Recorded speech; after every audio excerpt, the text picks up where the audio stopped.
Aurten tokau jaku zuaitz eguna. Orduen, pasadan urtean egin gindun, baina pandemiatik ona itxita geneukan. Eta ikusten da jendeari natura eta ustetan jakolaz jendez gainezka gauz. Gaur egun parke naturalean bakarrik landatu aldirez bertoko landarak. Orduen dauz lizarrak, pagoak, urkiek, aritzak. Pasadan urtean gitxitxo hau sartu gindu zen, jende gitxi hau etorri zen, sartu gindu zen 225. Aurten sartzen goaz 300. Eta ni pentsetan dut 200 edo 500 ekarri eskero bai, aurten dagoen jendetzagaz landatuko gindu zen bai.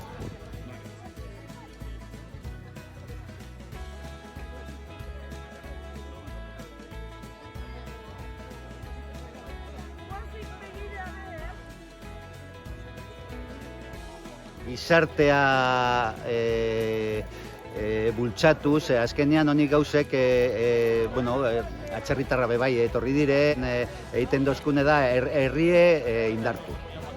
Batez be alde horreta, eta gero, por supuesto, natura, baitzan errespetu haukin, en fin, hauze luzerako da, inbertsio hau luzerako da. Hauze da herritarren gauzea, udaletxen laguntzagaz. Lamino menditaldea, sendi elkartea, parke naturala, parketxea, orduen danok ipintzen dugu pizka bat gure aldetik.